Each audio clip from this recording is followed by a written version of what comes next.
This is Amplifying Autism, where every voice matters and every story shines. Join us as autistic authors, professionals, and trailblazers share their journeys, real stories, and real insight from those changing the world, one conversation at a time. Devon Price, PhD, is a social psychologist, a clinical associate professor at Loyola University Chicago, and an autistic person. Its published books include Laziness Does Not Exist, Unlearning Shame, Unmasking Autism, and Unmasking for Life. Devon's writing examines topics of neurodiversity, mental health, anarchy, body liberation, anti-productivity, decolonization, abolition, trauma recovery, and queer culture. I am delighted to welcome Devon Price to Amplifying Autism. Well, welcome to the podcast, Dr. Price, Devon. We're so glad to have you here. Yeah, Wendy, thank you so much for having me on. I'm delighted. One thing that I know that you have in common with many of our listeners is you did not always know that you were autistic. Can you share a little bit about what that journey was like and how your life may have changed after you got your diagnosis? Yeah, absolutely. So I did not find out I was autistic until my late 20s. And it was following finishing my PhD in social psychology. So I had taken some clinical psychology coursework that even touched on what autism was, but it was the most narrow, stereotypical view of autism. This was in the 2010s that I was still getting taught things like autistic people don't have any social drive to make friends or connect. That you can tell somebody's autistic from looking at them, that it's a disorder associated with white boys who are obsessed with trains and things like that. So I knew very little about autism when I finished my PhD at the age of 25. And then I fell into a really bad burnout, postgraduate burnout, autistic burnout, all of those things wrapped in one. And I was really struggling to cope with the adjustment to getting out of schooling institutions and really thinking about what do I actually want for my life and what's actually possible for me. And at that same time, a cousin of mine who was 19 at the time and was really struggling with adjusting to going to college himself pulled me aside at a family reunion vacation and said, "Hey, I'm getting assessed for autism. What do you know about it? You have a psychology background." And I honestly didn't know much. And we talked about it, and he knew more about autism than me at that point in time. And he said, "Have you noticed that everybody in our family seems really super autistic?" And he rattled off all of these things, the info dumping, the sensory sensitivities, the really narrow range of foods most of the people in our family would eat, even the fact that the vacation we were on was a vacation we did every single year for 30 years, the same place, the same date of the year, the same itinerary every single time. Yeah. And it really opened up my mind, and that is what set me on the path to learning what autism really is, finding what a lot of autistic people's own voices had to say on the matter, and then delving more into the research. And after years of doing that, adopting an autistic identity for myself and saying, hey, we actually really need to have a better conversation about the populations of autistic people who aren't finding out what I call masked autistics. So trans people, women, people of color, Mhm. elders, everybody who didn't have the chance to find out when they were younger, which was certainly my experience. Yes. And I have met so many people in my own family. We were a majority autistic old family. My late husband and two of our three children, we didn't know that they were autistic. So it just seemed to be the norm. But everything seems to shift once you know.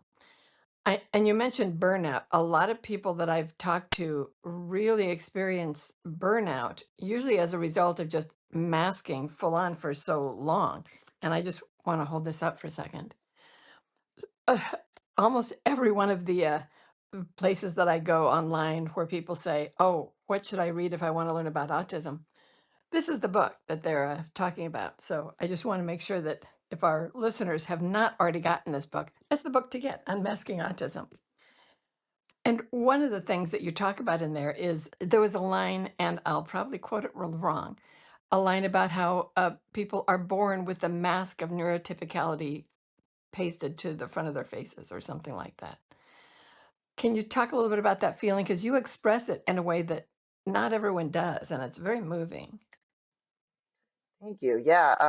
So masking kind of entered the research literature on autism from an outsider's perspective. So clinicians talk almost as if we are trying to hide the truth from them about the fact that we have these needs and that we function in a particular way, when it's much more accurate to say that we are assumed when we're born to be neurotypical or to be capable of fitting the neurotypical mold. These days, I talk less and less about who's neurotypical and who's not. I talk more and more about being neuroconforming because I think it's kind of an Mhm. impossible standard that almost nobody can meet. But certainly, we are very far from meeting it. And but we're expected to emote in a particular way, to socially connect in a particular way, to have a range of tolerance for sensory input and change in the world that is what the neurotypical person, the fabled neurotypical person can do, capable of working a Mhm. full-time job under fluorescent lights all the time and sitting still in the Mhm. classroom when you're a kid. And to me, it seemed so similar to the conversation around being closeted as a queer person. You Mhm. don't decide as a queer kid, oh, I'm going to closet myself. I'm going to go in the closet.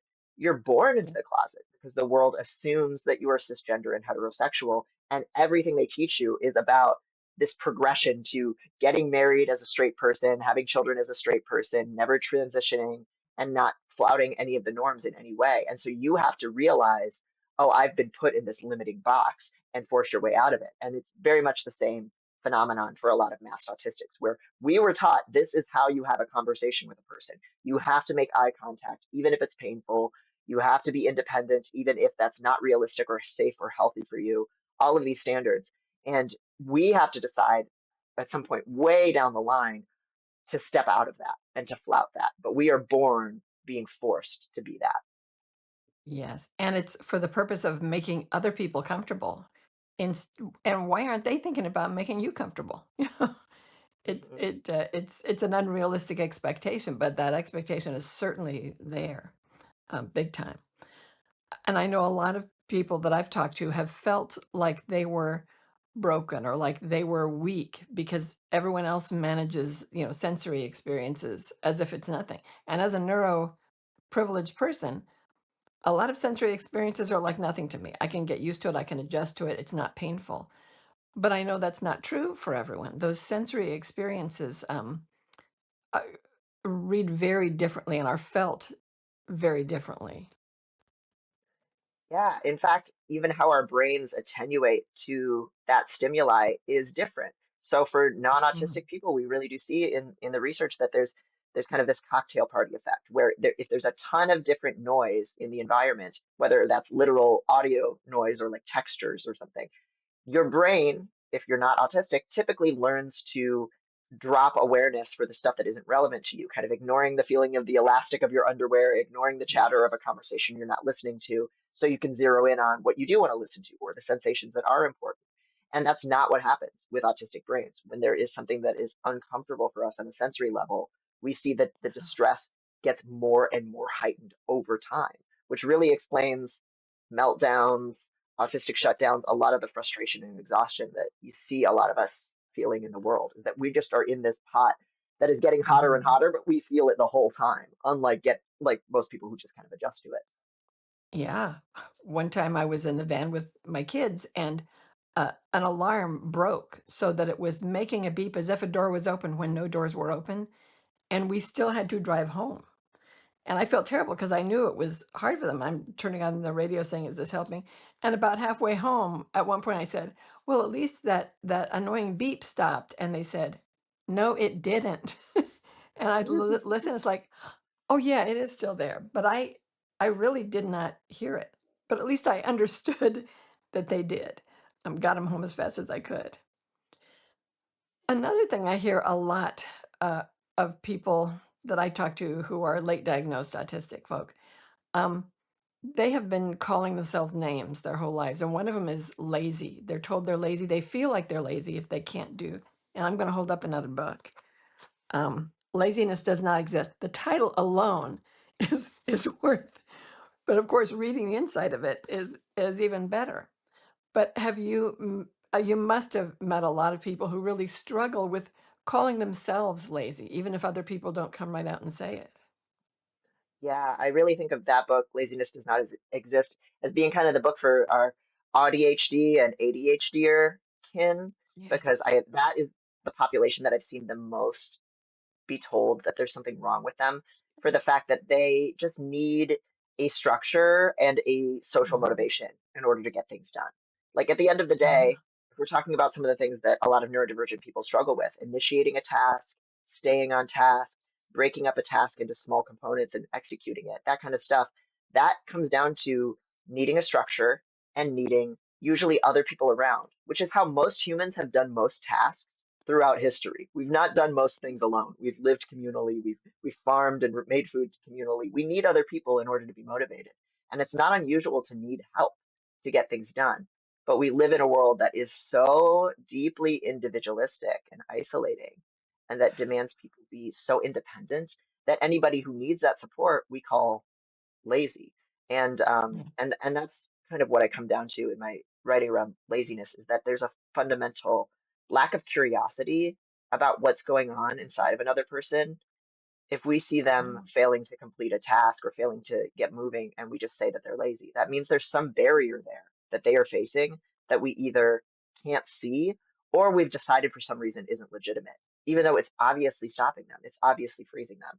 And that is the disabled experience so often. And there's so much shame that we feel when we are not getting the support we need and we're being told that we are to blame for that. Yes. And so many people are never taught things like initiating a task. They're just taught you have to do it. I, or one woman that I talked to, she was just learning that she was autistic, but one of her shames was she couldn't brush her teeth.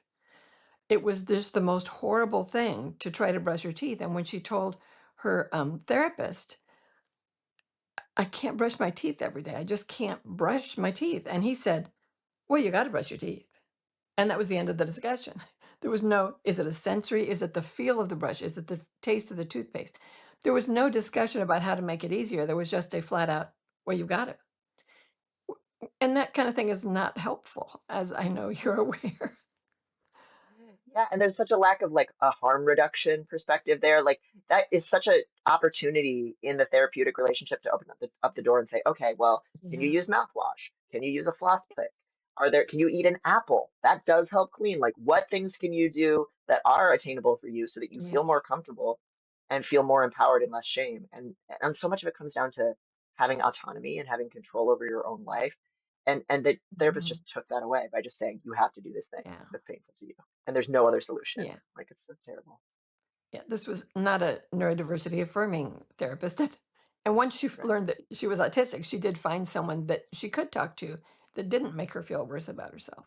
Because people deserve to feel good even if they can't brush their teeth every day. They deserve to have other ways to meet the need of wanting to have a clean mouth and not being able to use a toothbrush. Is there any other new project that you would like to share about, I've held up 2 of your books. Anything else that I have is on like an ebook or an audiobook. I don't very often buy the actual books, but I just had to have 2 of yours. Do you have any other projects that you would like to share with the audience that they'd be interested in?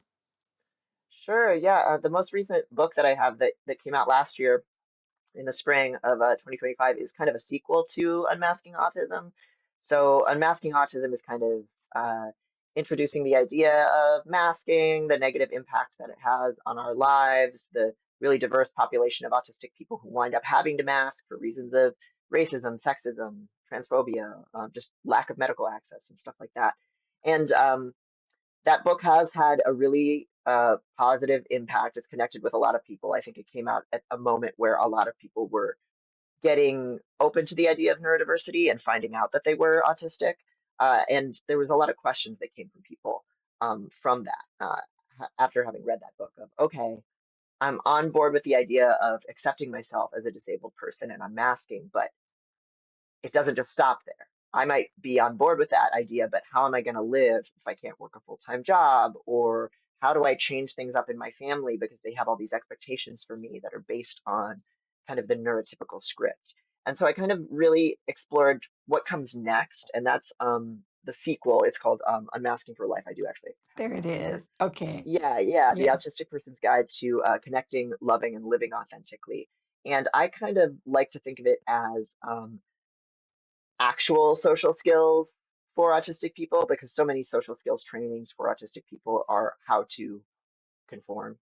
Yes. And what we really need a lot more of is the power to self-advocate. A lot of us in our community, because we've been told that everything about us is wrong all the time and that we need to just like quiet that sensory discomfort and sit through it, we get really bad at initiating with other people, at speaking up and saying, I disagree with you. Here is something that I need. Here's something that I don't understand and have questions about, or even just envisioning for ourselves a life that is different from what we've been told we have to be. So that book is all about, okay, what are some of the ways that autistic people actually do form friendships, form family, navigate sex and relationships, or choose to not, work or don't work, but still find some way to get by, plan for the future, plan for elder care, that are really just distinctly our own ways of doing it. Not you need to be completely independent, you need to be in a nuclear family in the suburbs and be completely financially independent. Da, da, da, da. And so Yeah. that's what that book is all about. And it is an ebook or an audiobook as well, because I know a lot of us sitting down with a paper book is not the most accessible thing. So uh, you can also hear me read it out loud to you as well. Yeah, and I love that it's in your own voice because that means a lot to me. And I am a boomer, so I did want these books in this form, but I also got them in a form where I could like make the print bigger or just listen to your voice. Because it's important to have to be accessible for a lot of different people, including us old people. And I've been reminded as you were talking about when I used to, in one of my previous lives, working with children in the school system, I assessing and identifying toddlers for autism. And this was like 30 years ago. I got better, but back then we tried to teach. I mean, we purposefully tried to teach kids basically how to mask, and we didn't know the word mask back 30 years ago. But we thought that was the right thing to do.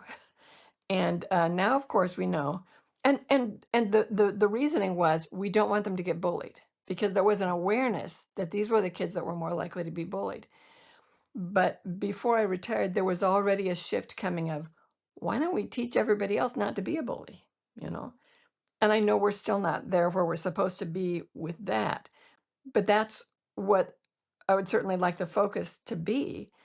Teach everybody else to be accepting of everybody, whether they're autistic or whatever difference they have. Yeah, and I think it is so important to have some grace and understanding for like where that impulse came from, because there are reasons why children are trained to mask.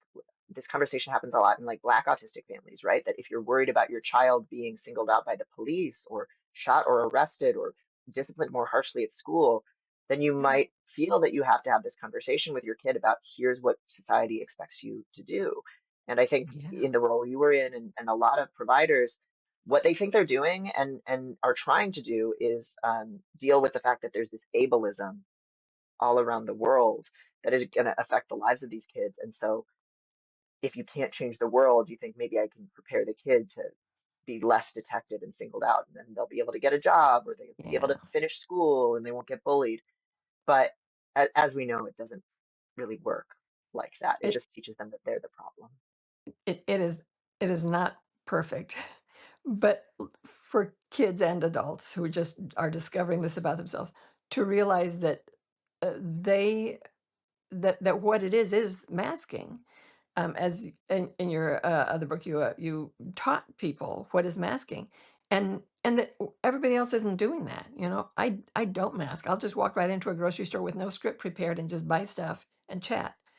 And I know that's a privilege that I have, unasked for, but appreciated. You know, I benefit from it. Um, but some people keep their masks at sometimes. It's like, well, when I go to work. I'm going to mask, and then when I come home, I'm going to unmask. Of course, my hope is that people would be able to be themselves all the time, but if somebody can't, to at least choose their mask and be the owner of it, not at the effect of it, not having it pressed against their face, but saying, "In this business meeting, I am going to mask, and then I'm going to unmask." Is that something that you have, experienced? Oh, absolutely. Masking is a skill set that is protective for a lot of us, right? As Yeah, someone who survival. can mask, yeah, it's survival. I can make decisions about how people read me, which a autistic person who can't mask, let's say somebody who can't speak, who can't ever fake eye contact, who's stimming constantly in, let's say, an obvious self-injurious way, that's somebody who's going to be treated very, very differently from me. And there is a lot of privilege from being able to kind of pass temporarily as Yeah, neurotypical, even though it is really draining. And so, and there's a lot of necessity too for why people do it. And so, I do like to talk about masking as something that you can develop power over. That if you have that yes. skill, you can get to the point where you're making decisions about, okay, I am going to deploy a mask right now, but the reason I'm going to use it is for my own goal. So I'm going to navigate this tough social situation with a script I have prepared that helps protect me and keep me safe, or helps me advocate for the raise that I need, or to push for the political issue that I believe in. And I might be masking, but I'm doing it for me. And that's very different from I'm masking to people please everyone all the time and meet every person's need, and I have to do it all the time. So a lot of us can get to the Yeah, point where we can make decisions about I'm going to mask here, and and I'm safe to unmask here, and yeah. how I mask is going to be a little bit more strategic, and I think that can actually be really empowering. Yeah, I love the word you used, deploy, that you will deploy a mask. It's like, I choose, it's a power move, it's not a weakness. And I love the sound of that. Absolutely. Some of us become very effective social chameleons in a way. Like there are a lot of masked autistics who are great actors, performers. If our special interest is understanding how people work, which is certainly the case for me as a psychologist, we can use it in ways that are kind of fun and empowering, and not necessarily the trauma that like a lot of masking is. The reason it's traumatic is because it's obligatory and it's not true to yourself. Is there a question that you wish that I had asked you that I haven't asked you? I don't know exactly how to frame it in terms of a question, but Okay. I think something that's valuable always to talk about is kind of the small steps where unmasking begins, and then some of the kind of amazing, beautiful, large places that it can lead. So for a lot of people, if they're first figuring out that they're autistic or questioning whether they're disabled or neurodivergent in some way, even embarking on asking that question can be so scary. That's why Unmasking Autism starts with an exercise that's all about think about times in your life. It comes from Heather Morgan, an autistic life coach. And she has this exercise that encourages people to think about times in their life where where they felt really empowered and alive and fully themselves. Because if you've had any of those moments, whether it was as a kid, coloring in your coloring book, or it was on some beautiful hike with someone you love and feel safe with, then you know that at least you have that capacity, that there are things you care about, that there are things that you can feel that are transcendent and beautiful, and that there's a you inside of there that you can trust, even once you look past that mask that has kept you so safe. The disabled you, the weird you, the socially transgressive you is a beautiful person that you can trust. And even after getting to that point of wanting to meet that person again, it is still really hard for a lot of people. I've found that a lot of autistic people who are coming into themselves, it kind of takes a few years, if you're doing it as an adult, to move through Mhm. the waves of, is this really true about me? Oh my God, I'm disabled. That means I'm going to be like this forever. And like waves of shame, waves of feeling powerless, Mm. but then also waves of feeling like, oh, autism is amazing. Autism is a superpower. Autistic people are incredible. Those kinds of very proud feelings that are almost an overcorrection. And then sometimes you get a little disillusioned with that because then you meet some other autistic people who are jerks and you realize, hey, we're human beings and it's complex. So it's a long Yeah. journey, but so worthwhile. And I think the thing that's at the end road of it for people is having a life that is fully your own, where you really have the power to say, okay, I know what I'm capable of. I know what kind of help I need. And to have a life that takes all of that stuff into account might look really different from the life I was told I was supposed to have when I had the mask shoved on my face. Maybe I'm never going to live independently. Maybe I'm never going to work a full-time job. Maybe I don't want to get married and live in the suburbs and have a nuclear family, like whatever those things are that are kind of just a conventional life script. Maybe I don't believe in a lot of the things that society says is right because there's so much in our society that's really unjust, right? And so it's actually this really amazing at the end of it, like liberating, almost political, philosophical project to be able to say, okay, who I am is really different from who I was told I have to be. And that means there's almost limitless possibilities for living with a bunch of different people and being interdependent on each other and pooling resources, structuring a family in a completely different way from how my family was or what I was taught my family is supposed to be, loving and living in a completely different way, moving your body in a different way, dressing in a different way from what you were told was acceptable. Like I say, with like piercings and tattoos all over my face. We're free to do whatever we want with our bodies and lives. And it's really hard to be an autistic person in this world.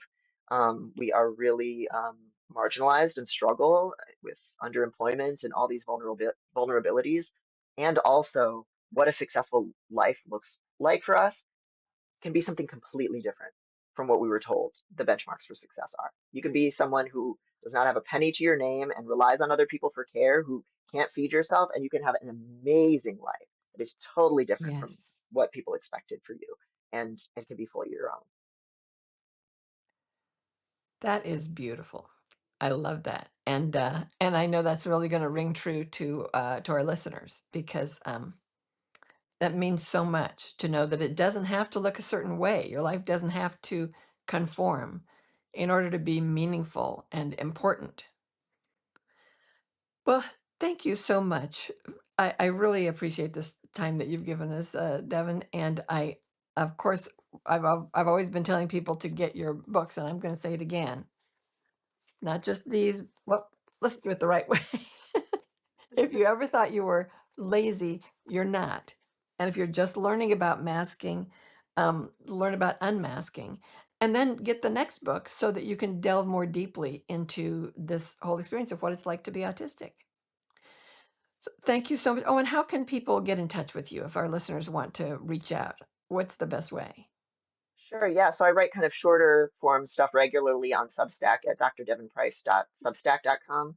That's all free. And then I also have a YouTube that's just at Dr. Devon Price where I do video versions of the same essays and writing about neurodiversity just to make it a little bit more accessible. So those are good places to kind of follow up on stuff that I'm writing these Okay, days and to get in touch with me. good. And those will be in the show notes. What an amazing episode. Dr. Price shared a journey of realization about what autism and masking mean to an individual. Many people are forced into performing neuronormativity, born with a mask pressed against their face, the way queer folk are born in a closet. We talked about the myth of laziness and Devon's groundbreaking book, Laziness Does Not Exist. Far too many autistic folk feel guilty about not doing everything that they or others expect them to be able to do. It's not unusual to need help to get things done. And yet, so many people, when they come up to a barrier or have trouble initiating a task, are labeled or label themselves as lazy. Devon's most recent book, Unmasking for Life, is a sequel to the acclaimed Unmasking Autism. This book includes actual social skills that will be helpful to autistic folk, as opposed to the kinds of social skills that teach a person to conform to neuronormativity expectations. Importantly, these include how to self advocate, speak up, and make a plan for a future that works for you rather than the future someone else might want for you. Devon shared 4 important pieces of advice for you if you are newly diagnosed or just recently realizing that you're autistic. First, think about those times in your life when you felt empowered and fully yourself. It was great, wasn't it? You have that capacity in you still. So trust the beautiful you that existed in your best moments. Second, It takes time after learning that you're autistic to move through the waves of shame and the waves of pride in loving your autism. These waves are part of the adjustment process. It's a long journey, but it's worth it. Third, having a life that is fully your own, where you have the power to say what you're capable of and what help you need, is an important goal for you. It doesn't matter whether or not this matches the goals that society might have set for you. And finally, fourth, who you are may be really different from who you were told you had to be. This opens up limitless possibilities of how to live, such as living interdependently, pooling resources, creating new kinds of families, loving and living and moving and dressing in a completely different way than you've been told. A successful life for you can be completely different from what you imagined. I love this conversation with Dr. Devon Price. I hope you did too. For more, be sure to read or listen to Devon's books. Laziness Does Not Exist, Unlearning Shame, Unmasking Autism, and Unmasking for Life. If you want to keep up with what's new with Devon Price, be sure to visit drdevonprice.substack.com and check out at Dr. Devon Price on YouTube. Thank you for joining us in this amazing conversation with Dr. Devon Price. If you learned something from this episode of Amplifying Autism, please subscribe, leave a review, and share this with your friends and followers. Your support helps us reach more late-diagnosed autistic adults, those who care about them, and everyone who has ever wondered if they might be autistic themselves. This is your host, Wendell Whitcomb Marsh. Looking forward to next time. You've been listening to Amplifying Autism, celebrating the voices that shape a more understanding world. Don't miss the next episode. More stories, more insight, and more voices that matter.